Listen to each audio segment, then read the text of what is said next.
Assalamualaikum to Madam Siti Amina and hello everyone. We from Group 1, we can present about the Malay cuisine. This is our group member. First one Shakirin, second Lim, and the last me, Professor Tufaisa binti Hamid.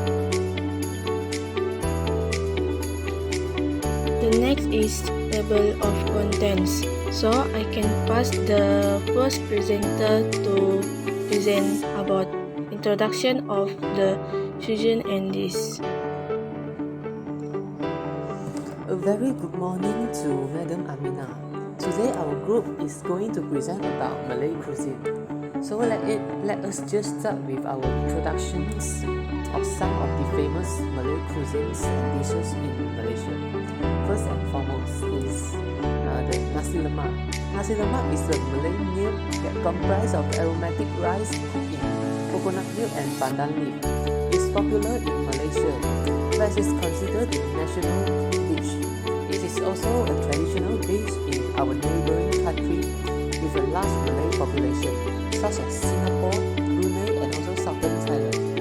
It is regarded as an essential meal for a traditional Malay breakfast.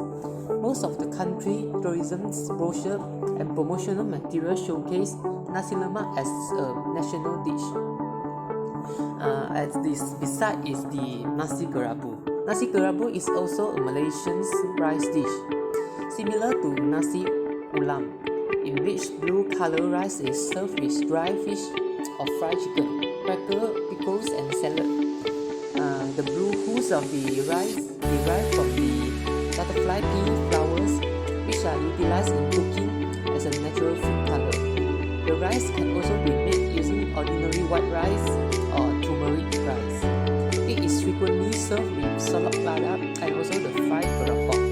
Next is about the asam pedas fish. Is also a very classic Malaysian dish that's sour and also very hot and tastes extraordinary. At the start is a rendang. Rendang is a Minang dish from the West Sumatra, Indonesia, Minangkabau area. It has been expanded from the Indonesian cuisine to the neighboring Southeast Asian cuisine, including Malaysia, Singapore, Brunei, and also the Philippines. Rendang is often defined as a rich meal of meat. Most commonly is beef, slow cooked and braised in a coconut milk seasoned with a herb and spice mixture until the liquid evaporate and the meat get dark brown and soft, caramels and infused with rich flavor. Next, I will also talk about the history of the Malay cuisines. First of all, the Malay cuisine is the traditional food of the ethnics of Malays of Southeast Asia, residing in modern day, which is including Malaysia, Indonesia, part of the Sumatra and Kalimantan, Singapore, Brunei, southern of Thailand, and also the Philippines, as well as the Coco Island and also the Christmas Island, Sri Lanka, and South Africa. It is unclear when Malay culinary traditions began, but the first records of them date back to the 15th century, when Malacca's Sultanate became an important trade center in the Malay archipelago. Malacca's most important legacy stems from its involvement in the spice trade. Its openness to the ingredient and culinary techniques introduced by foreigners, particularly Arab, Persian, Chinese, and also Indian, and its cultivation of rich elective gastronomy. Malacca was also a catalyst for the development of two other rich and distinct culinary cultures: the fusion of Malay with Chinese and European traditions, known as Nonya and also Eurasian cuisine, respectively. Other non-Malay groups, ranging from Bugis and also Javanese to Minangkabau, were absorbed into Malay society at various times. It's by similarity in lifestyle and also the common religion, and have varying degrees of influence on Malay food. It is critical to understand the nuances and also the distinction between what makes a dish of Malay, which are intertwined with the distinction between the concept of Malay as an ethnic group or as race. In Indonesia, Malay cuisine refers to the cuisine of ethnic Malay people who have traditionally lived on Sumatra East Coast, the Malay Peninsula, and also the coastal Borneo.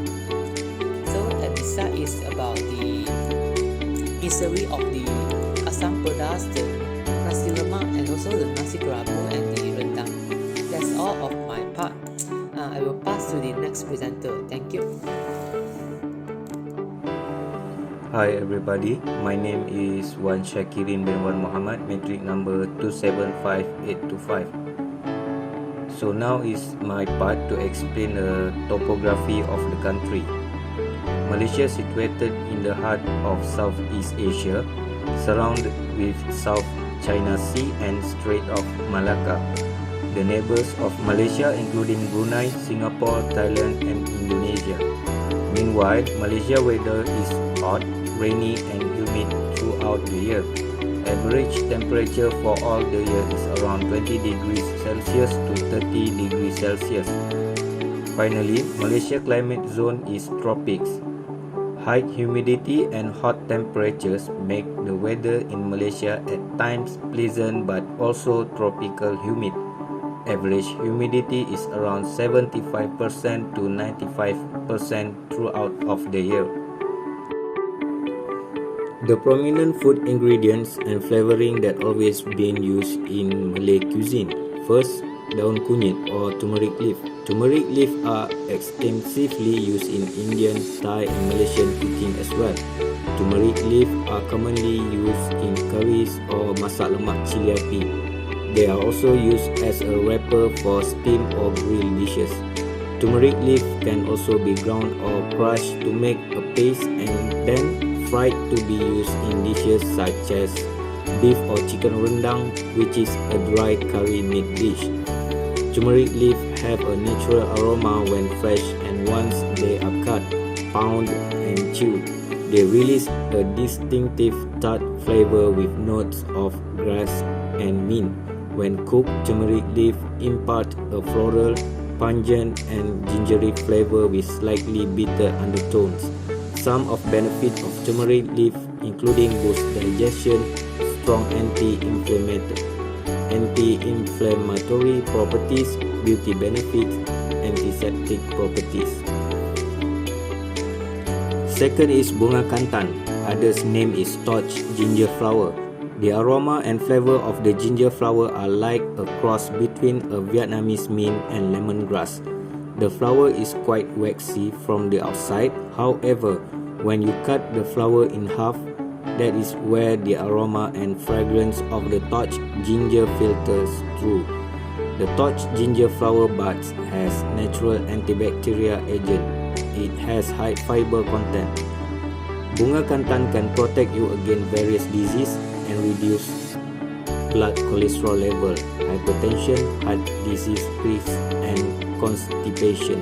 Not forgetting that it also has high antioxidant and anti-inflammatory qualities. The third is asam jawa or tamarind paste. Tamarind paste is made from a sour, dark sticky fruit that grows in a pot on a tamarind tree, while some cuisine use tamarind paste to make dessert and even candy.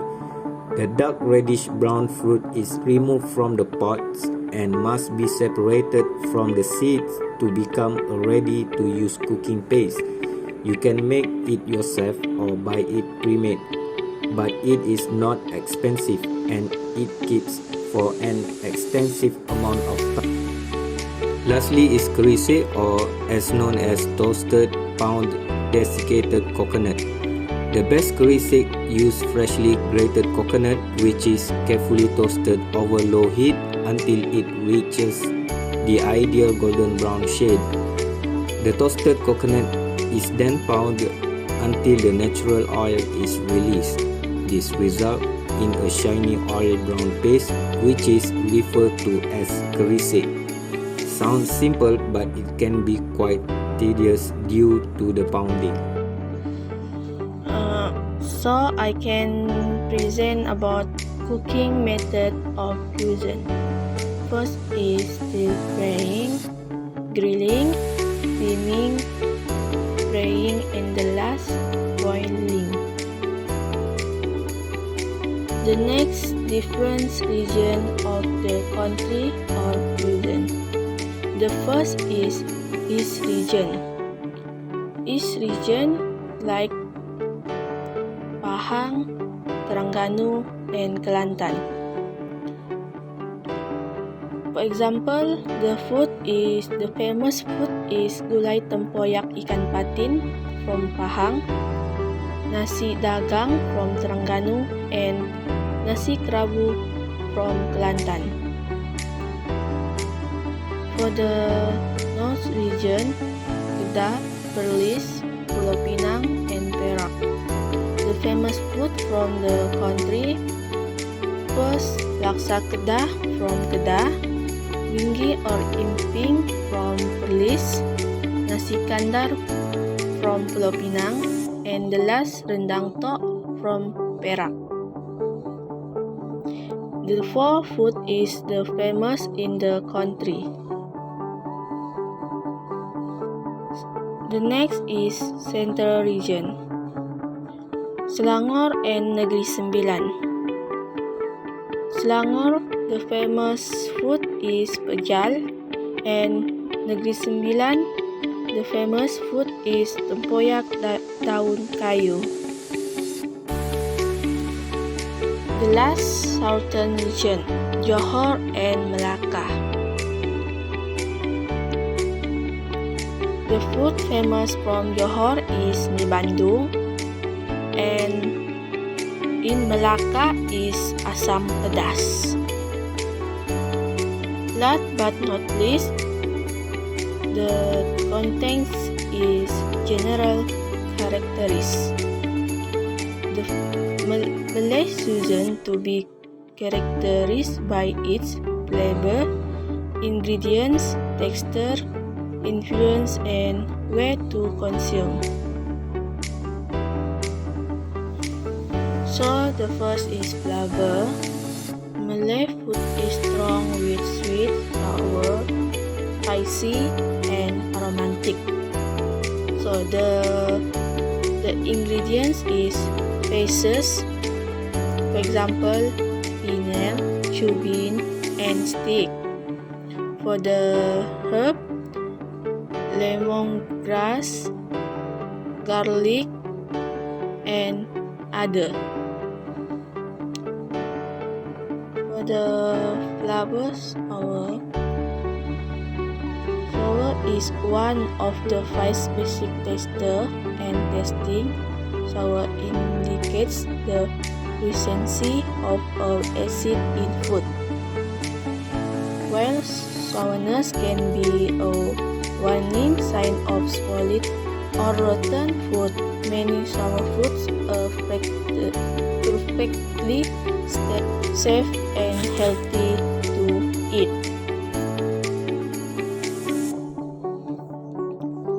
For the flavor sweet, there are wide variety of dessert in Western cultures, including cake, cookies, biscuit, gelatin, pastry, and ice cream. For example, food is kue, sri, muka.